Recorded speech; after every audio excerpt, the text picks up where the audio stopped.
मोदी सरकार को पावर में आते हुए इस महीने 2 साल पूरे हो जाएंगे और इस वीडियो में मैं आपको उनके सबसे बड़े फेलियर्स के बारे में बताना चाहता हूँ। इसका मतलब ये नहीं है कि उन्होंने कोई अच्छे काम नहीं किए। इनफैक्ट मेरे ओपिनियन में तो 2014 में पीएम बनने के लिए मोदी बेस्ट चॉइस थे, लेकिन उनके अच्छे कामों को बताने के लिए पूरा पेड आईटी सेल बैठा है। इसलिए उनके झूठे वादे, यूटर्न्स और फेलियर्स को मैं इस वीडियो में बताना चाहता हूँ, क्योंकि इसमें कोई शक नहीं कि इन एरियाज में इस गवर्नमेंट को बहुत काम करने की जरूरत है अभी। सरकार पर एक नए पैसे के भ्रष्टाचार का आरोप नहीं है। अब जहां तक मोदी सरकार में करप्शन की बात आती है, मुझे नहीं लगता कि व्यापम, डीडीसीए, ललित मोदी इन सबको दोबारा दोहराने की जरूरत है मुझे। इसलिए मैं कुछ नया दिखाना चाहूंगा। ये देखिए महाराष्ट्र में बीजेपी सरकार के करप्शन चार्जेस। कांग्रेस के करप्शन केसेस को 3-4 साल लगे थे सामने आने में, लेकिन बीजेपी उन्हें 2 साल में पूरा मुकाबला दे रही है करप्शन के मामले में।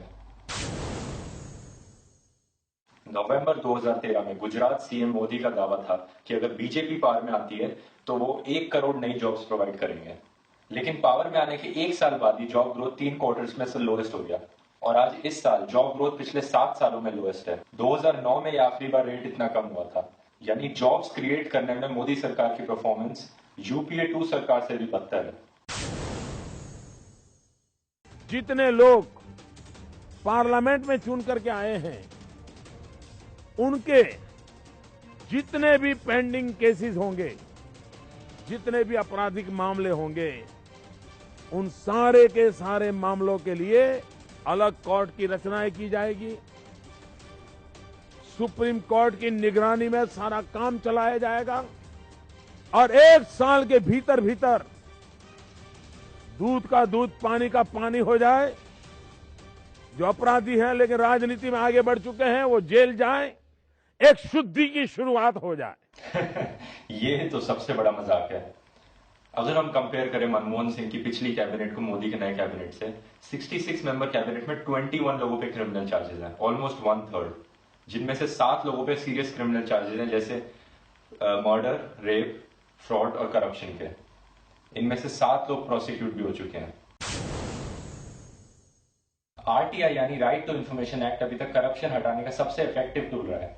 गवर्नमेंट की कोई भी पॉलिसी या डिसीजन को लेकर सच्चाई सामने आ जाती है इस एक्ट की वजह से, लेकिन पॉलिटिकल पार्टीज अभी तक आरटीआई एक्ट के अंदर नहीं आई है और ये कुछ सालों से बहुत बड़ा इशू रहा है। जब तक पॉलिटिकल पार्टीज एक्ट के अंदर नहीं आएंगी तब तक उनके अंदर की करप्शन एक्सपोज नहीं हो सकती। तो 2003 में बीजेपी ने दावा किया कि वो पावर में आते ही आरटीआई एक्ट के अंदर आ जाएगी, लेकिन सिर्फ 3 महीने बाद बीजेपी ने एक यू टर्न मारा और कहा कि अब वो आरटीआई एक्ट के अंदर नहीं आना चाहती।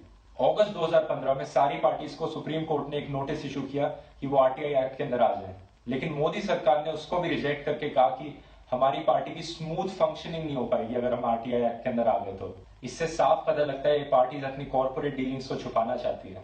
2014 की लोकसभा इलेक्शंस में सारी पार्टीज ने मिलकर 32,000 करोड़ रुपए स्पेंड किए थे कैंपेनिंग में। तो आपको क्या लगता है सारा पैसा कहां से आता है आखिर? बिना आरटीआई के हमें कभी नहीं पता लग सकता है। उमा भारती इंडिया की वाटर रिसोर्सेज मिनिस्टर है, जो कि गंगा क्लीनिंग के लिए भी इंचार्ज है। अभी हम इस बात को इग्नोर कर देते हैं कि उन पे 13 क्रिमिनल केसेस लगे हुए हैं, जिनमें से 6 राइड कराने के और 2 अटेम्प्ट टू मर्डर के केसेस हैं। बीजेपी के पावर में आते ही इन्होंने 2017 तक गंगा क्लीन करने का वचन दिया था, लेकिन आज तक गंगा क्लीनिंग पर ना के बराबर एक्शन लिया गया, जिसपे कि सुप्रीम कोर्ट ने भी कहा है कि इस रेट से गंगा को क्लीन करने में 18 साल लग जाएंगे।